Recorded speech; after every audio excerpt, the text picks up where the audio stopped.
Ассалаумағалейкум қазақ елі. Қазақтар 2024 жылы Қазақстан парламенті депутаттары үкіметі орыс тілін қорғау туралы заң қабылдады. Халықаралық комитет ашты.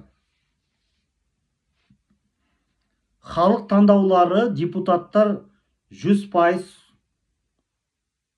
дауыс берді. Соның ішінде Абзал Құспан, Еділ Жаңбыршин, Ринат Зайытов, Қазыбек Иса, Ермұрат Бапи, тағы енді көп.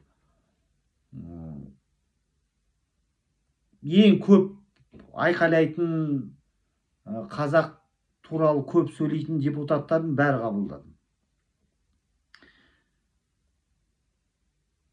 Қоғам үндемей қалды. Өйткені Қазақстанда диктатура.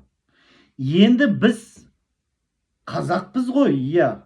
Түркияда, Америкада, Францияда, Монғолияда, Қытайда, Өзбекстанда тұратын бәріміз қазақпыз.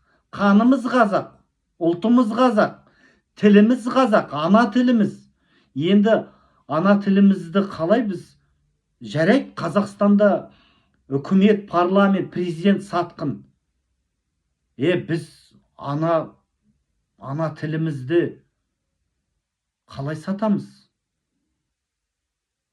Ел боп бізде халықаралық қазақ тілін қорғау комитет ашамыз деп жарияладық.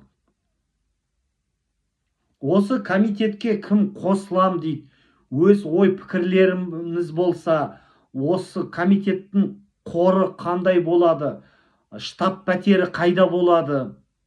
Біз жалпы Түркияда осы халықаралық қазақ тілін қорғау және дамыту комитетінің штаб пәтерін Түркияда ашқымыз келеді.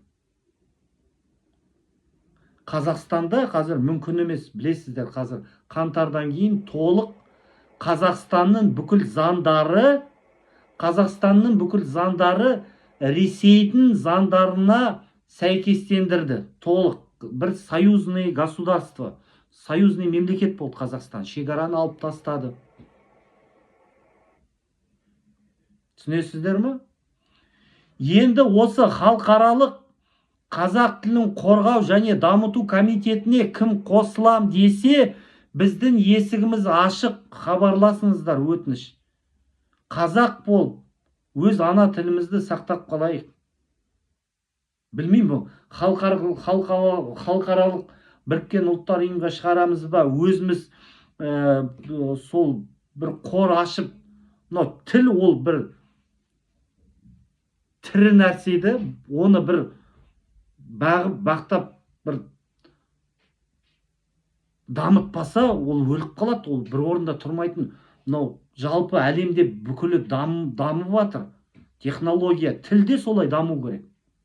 Ал Қазақстанда білесіздер, бүкіл заңдар тек орыс тілінде қабылдайды.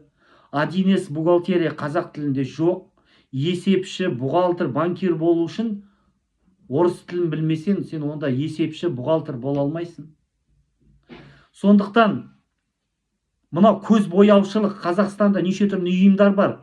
Қазақ тілін қорғау комитет, бірақ бәрі ресейшіл билікке бағынады. Сіздер оны білесіздер.